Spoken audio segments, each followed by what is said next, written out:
दुनिया की सबसे खतरनाक जेल अल्काट्राज़, जो समंदर के बीचों बीच है और समंदर में भरा हुआ पानी बिल्कुल बर्फीला है और बीच समंदर तक तो आप तैर कर चले जाएंगे, लेकिन बीच समंदर के बाद शार्क्स का घेरा है। इस जेल के अंदर पुलिस 24 घंटे पहरा देती रहती थी और वहां से भाग निकले 4 कैदी। आखिर कैसे दुनिया की सबसे खतरनाक जेल से भाग निकले ये 4 कैदी, आज जानेंगे अपनी इस वीडियो में। कहानी शुरू करने से पहले अगर आप लोग ऐसी ही इंटरेस्टिंग स्टोरीज सुनना चाहते हैं तो सब्सक्राइब करके बेल आइकन दबा के ऑल पे क्लिक कर दीजिए, ताकि जब भी अगली स्टोरी आए तो आपको नोटिफिकेशन मिल जाए। तो चलें अब शुरू करते हैं अपनी इस कहानी को। ये जो 4 कैदी भागे थे अल्काट्राज़ जेल से, इन सब का जो मास्टरमाइंड था, जिसने प्लानिंग की थी, उसका नाम था फ्रैंक मोरिस और वो 13 साल की उम्र से ही क्राइम की दुनिया में था।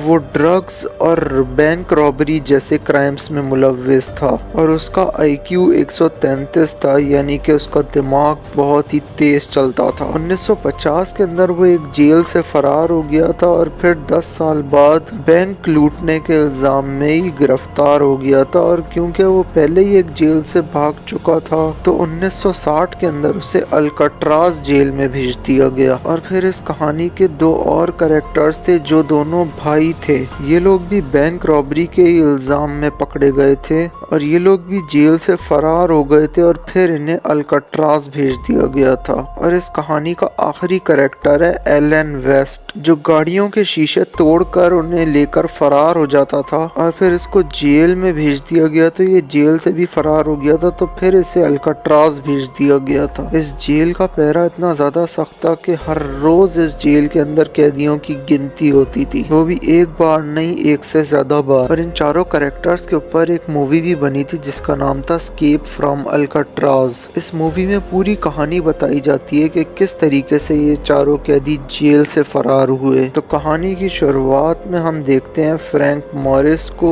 जिसे जेल के वार्डन ने बुलाया होता है ये सब बताने के लिए कि इस जेल से जो भी भागने की कोशिश करता है उसे या तो गोली मार दी जाती है या फिर वो समंदर में डूब के मर जाता है, और अगर वो ठंडे पानी में तैर के निकल भी जाए तो उसे शार्क्स खा जाती हैं। जेल के वार्डन का ध्यान थोड़ा सा नीचे जाता है, इतने में फ्रैंक मॉरिस उसका नेल कटर उठा लेता है और फिर वापस जाते वक्त बाइबल बुक के अंदर रख देता है और फिर नाखून कटर को छुपा के ले जाता है। और फिर जब दोपहर को खाना खाने का वक्त आता है तो फ्रैंक मॉरिस की मुलाकात होती है एंगलन ब्रदर्स से और इन तीनों के दरमियान काफी ज्यादा बातचीत होती है, जिससे इन तीनों की दोस्ती हो जाती है। और फिर एक दिन फ्रैंक अपने कमरे के अंदर ही बैठा हुआ था कि वो देखता है कि एक कॉकरोच आता है और उस सुरंग की जाली में से अंदर चला जाता है और फिर काफी ज्यादा देर हो जाती है, वो कॉकरोच पलट के वापस नहीं आता है। ये देखकर फ्रैंक काफी ज्यादा हैरान हो जाता है, उसको ये अंदाजा हो जाता है कि ये सुरंग काफी गहरी है। और फिर जो नेल कटर उसने चुराया था उससे वो सुरंग के साइडों की मिट्टी को खुरेदने लगता है तो वो गिरना शुरू हो जाती है, लेकिन उस टाइम वो ज्यादा नहीं खुरेदता है और वो ये बात अगले दिन बताता है एंगलन ब्रदर्स को और एलन वेस्ट को। और फिर वो जानबूझ के अपने चम्मच को जूते के नीचे लगाता है ताकि चम्मच गंदा हो जाए और फिर वो वहाँ के सिक्योरिटी गार्ड को बोलता है कि मुझे एक और चम्मच चाहिए। तो सिक्योरिटी गार्ड उसे भेज देता है आगे। पुलिस वाले के पास जाते हैं तो एंगलन जो होता है वो पुलिस वाले का ध्यान अपनी तरफ भटकाता है। इतने में फ्रैंक मॉरिस 2 चम्मच उठा लेता है और अपनी जेब में रख के वहाँ से चला जाता है। और फिर वापस आकर वो लोग उसी टेबल के ऊपर चारों इकट्ठे होते हैं और फिर फ्रैंक अपना प्लान बताता है एंगलन ब्रदर्स को। वो बोलता है कि नेल कटर तो मेरे पास ऑलरेडी है ही और अब 2 चम्मच मैंने और रख लिए हैं अपने पास ताकि मैं उस सुरंग की साइडों की मिट्टी को खुरेद सकूं, और जब मैं ज्यादा खुरेद चुका होऊंगा तो पुलिस को शक भी हो सकता है। तो मैं चाहता हूँ कि हम लोग एक जाली कवर बनाएं और कवर बना के उसके ऊपर इस तरीके से लगाएं। फ्रैंक जब सारी की सारी मिट्टी को खुरेद चुका होता है तो फिर वो जाली कवर लगाता है उसके ऊपर। और फिर अगले दिन खाने की टेबल के ऊपर फ्रैंक उन्हें अपना अगला प्लान बताता है। वो कहता है कि अगर हमें इस जेल से फरार होना है तो हमें डमी हेड्स चाहिए होंगे।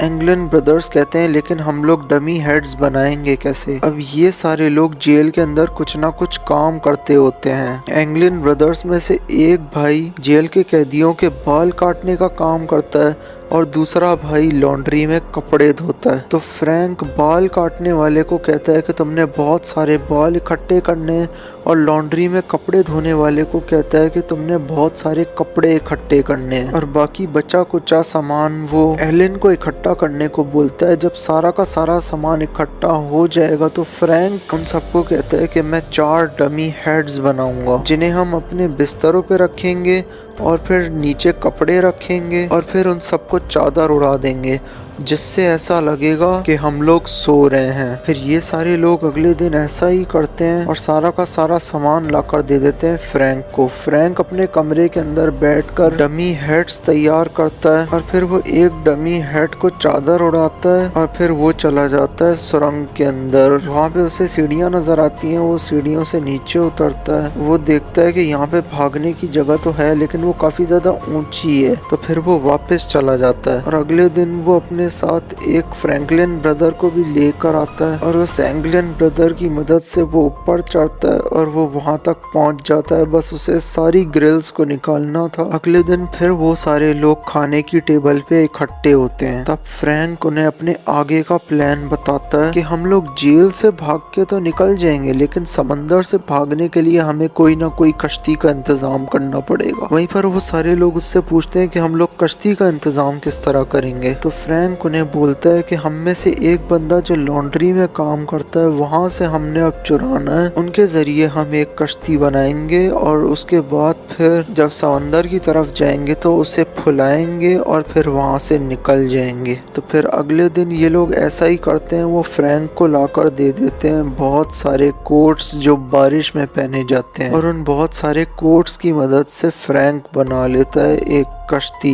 उसी जगह पर रखता है जहां से वो लोग भागने वाले थे। अब फ्रैंक अपने कमरे के अंदर इतनी ज्यादा कार्रवाइयां कर रहा था तो जेल के वार्डन को भी उसके ऊपर शक हो जाता है, और एक दिन जेल का वार्डन पुलिस को भेजता है फ्रैंक के कमरे के अंदर तलाशी लेने के लिए।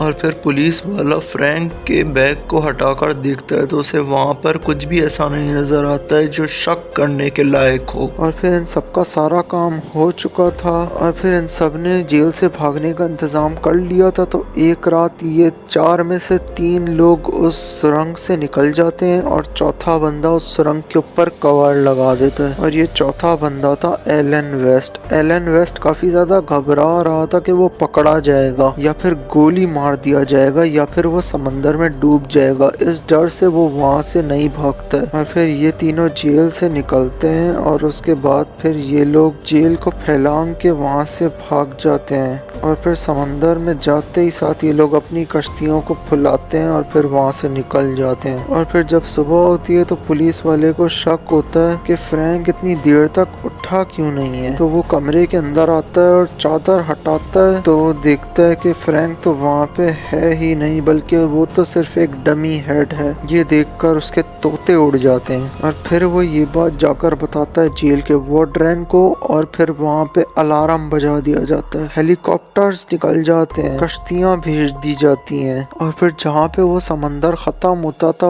वहाँ पे फ्रैंक और एंजेलिन ब्रदर्स का वॉलेट और कुछ सामान मिलता है, जिससे जेल के वार्डन को ये अंदाजा हो जाता है कि वो लोग अब भाग के जा चुके हैं। काफी ज्यादा ढूंढा जाता है पूरे अमेरिका के अंदर उन लोगों को, लेकिन वो लोग कभी भी पकड़े नहीं जाते हैं। उसके बाद फिर एंग्लिन ब्रदर्स की तरफ से उनकी माँ को हर मदर्स डे के ऊपर लेटर आता था और फूल भिजवाते थे वो लोग। और फिर एंग्लिन ब्रदर्स की माँ मर जाती है 1973 में, और उनके फनरेल को 2 अनजान औरतें भी अटेंड करती हैं जिन्होंने चश्मे लगाए हुए थे, सर पे काउबॉय हैट्स पहने हुए थे बड़े बड़े और कोट्स पहने हुए थे बड़े बड़े। और जब एंग्लिन ब्रदर्स के बाप का इंतकाल होता है वहाँ पे भी 2 लोग बड़ी बड़ी दाढ़ी के अंदर आए थे, टोपियां पहनकर और कोट्स पहनकर, जो काफी ज्यादा रो रहे थे। इतने ज्यादा रो रहे थे कि उस पूरे मजमे में इतना ज्यादा कोई नहीं रो रहा था जितने वो 2 दाढ़ी वाले लोग रो रहे थे। तो रिपोर्ट्स के हिसाब से कहा तो यही जाता है कि यही एंगलिन ब्रदर्स थे। और फिर 1975 के अंदर एक फोटो भी सामने आता है दोनों एंगलिन ब्रदर्स का। और फिर 2013 के अंदर FBI को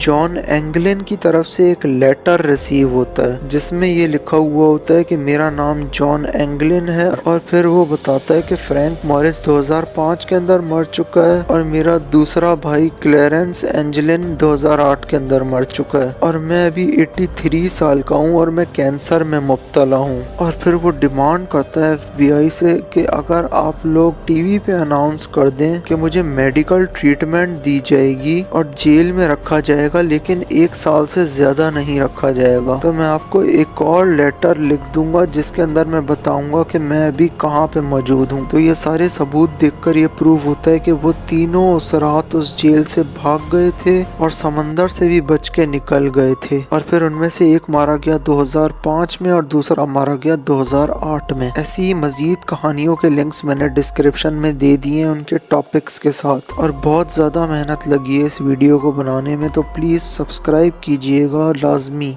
और बेल आइकन दबा के भी ऑल पे क्लिक कीजिएगा ताकि ऐसे ही इंटरेस्टिंग स्टोरीज आपको सुनने को मिलती रहें। मैं मिलूंगा अगली वीडियो में, तब तक के लिए गुड बाय।